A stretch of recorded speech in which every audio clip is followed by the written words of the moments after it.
La felicidad verdadera es consecuencia del amor verdadero. Repitámoslo. La felicidad verdadera es consecuencia del amor verdadero. ¿Qué es esto? ¿Quién es el amor? Dios es amor, ¿cierto? Y su palabra lo dice en Corintios. Dios es amor. Si Dios es amor, ¿dónde está nuestra felicidad? Nuestra única felicidad está ¿en dónde? En Dios. Lo que decía la hermana Gabriela ayer. Si nosotros nos encaminamos a buscar muchas cosas y todo, pues no vamos a encontrar realmente ese vacío. Por más que tú quieras buscar otras felicidades en tu carrera, en tus cosas, pues sí, vas a encontrar satisfacciones, ¿cierto? Pero la felicidad, eso que llene tu corazón, que te haga completa o completo y pleno, es Dios. Él es el único que te planifica. ¿Amén? Amén. Vamos entonces con la segunda parte. Muy bien.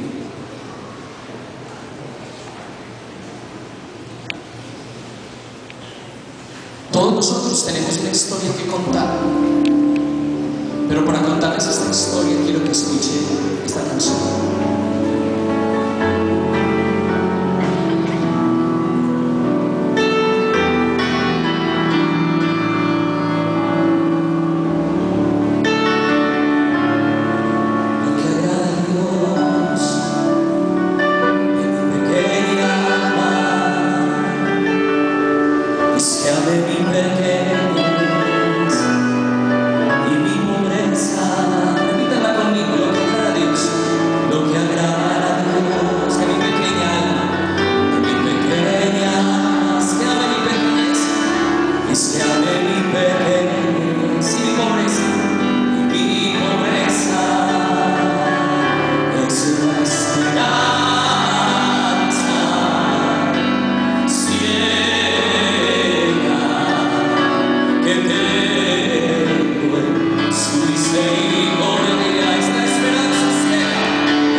Tú no sabes cantar y nunca servirás para cantar.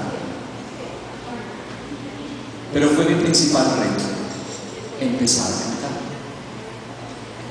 Y empecé a cantar música de aquella que se escucha en los pueblos, cualquier guasa sabrosa. Ay, clavelito rojo que llevo aquí en el pecho, y daba serenatas del Día de la Madre, a la orden, a 5.000 canciones, ¿verdad?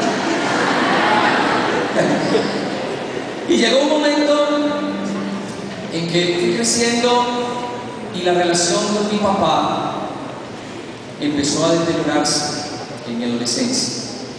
Él había sido muy violento conmigo, yo soy el mayor de 4 hermanos, y su violencia se había grabado en mi corazón. Y además de la primera frustración a los 8 años, cuando me dicen que no sabía cantar, empiezan los problemas con mi papá. No nos podíamos ver. Si él estaba dentro de la casa, yo no podía entrar. Si yo estaba dentro de la casa, me tenía que encerrar en el baño mientras él se acostaba a dormir. Eran peleas, eran persecuciones, me perseguía con manilas, con un machete. Era una situación muy compleja con mi papá. Yo terminé el bachillerato y me fui a trabajar a otro lugar, odiando profundamente en mi corazón. Y allí empezó el proceso del llamado del Señor. Un día el Señor me llevó a otro lugar a empezar a dirigir un grupo de oración y estuve por 6 meses dirigiendo ese grupo, hasta que en una noche, en una oración, el Señor me dice: tienes que ir donde tu papá a pedirle perdón. Y empezamos a pelear el Señor y yo. Porque yo le decía: ¿cómo se te ocurre? ¿Yo qué le he hecho a mi papá?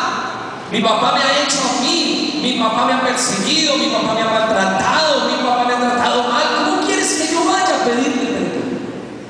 4 meses discutiendo con el Señor sobre por qué tengo que pedirle perdón a mi papá. El impulso del Espíritu me lleva a llamar a mi mamá y decirle: dígale a ese señor que necesito hablar con él en un restaurante y allí lo estaré esperando. Y efectivamente allí lo esperé. Llegó mi papá con esa cara de bravo, no esperaba sino que llevara el machete en la mano, muy bravo llegó, y yo, que nunca he tomado trago, me tomé un aguardiente. Y él, que era el que bebía en la casa, se tomó un tinto. ¿Cómo hacen las cosas el Señor? ¿No? Todo se paga. Y empecé a pedirle perdón. Y empecé a decirle: perdóname, papá, porque yo te odio en mi corazón. Perdóname, papá, porque todo este tiempo he tenido un gran rencor por ti. Perdóname, papá, porque simplemente no te amo y no he podido amarte porque tú has sido malo conmigo. No has sido imagen de papá. Y mi papá, que nunca lloraba, se echó a llorar. Y fue el momento en que él empezó a pedir perdón por todas aquellas cosas que hacía. Y allí empezó la conversión de mi papá.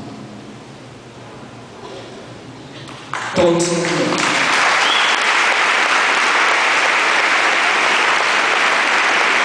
Todo se arregló, y aunque hay grandes dificultades todos los días, mi papá cambió.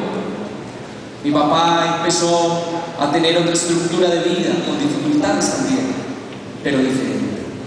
Y así fui creciendo, hasta que un día el Señor me llamó a ir al seminario. Y estuve en el seminario unos 6 años. Allí en el seminario aprendí tantas cosas y me mandaron para una parroquia en Girardota. Me trajeron de La Ceja hasta Girardota, porque no había en Girardota quien ayudara a las comunidades carismáticas y se estaban perdiendo a causa de los protestantes. Y me enviaron para esa parroquia, delegado por un sacerdote, el padre que estuvo ayer acá, el padre John Jairo Yepes, y estuvimos trabajando delegados para sanación, liberación, y empezamos a hacer un trabajo de evangelización. Y dentro de ese trabajo empezamos a llamar comunidades religiosas a que fueran a trabajar con nosotros. Y allí aparecieron unas hermanas, las hermanas capuchinas. Aquí están, Sandrita, hola. Las hermanas capuchinas empezaron a ir allí a este lugar a trabajar con nosotros. Y aquí continúa la historia.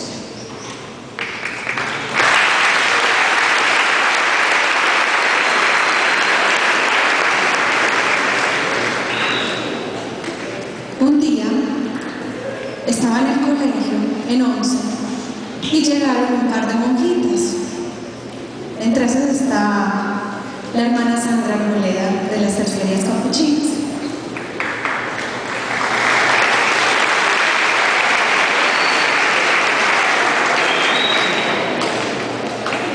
Le dijeron a la rectora, que había sido terciaria, que si conocían jóvenes con vocaciones o que de pronto ellas pudieran pescarlas para la comunidad y que se las pudieran llevar para misión, a quienes les interesaba irse en misión.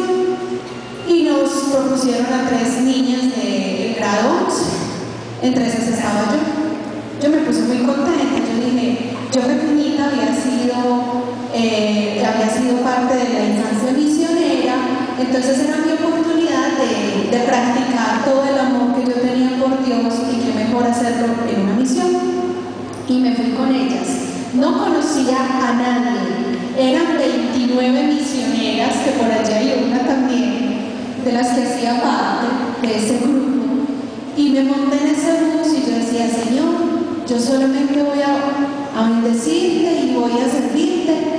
Pero yo no conocía nada de la renovación carismática, yo no conocía nada de esto, ni conocía a las religiosas, ni conocía a las otras misioneras.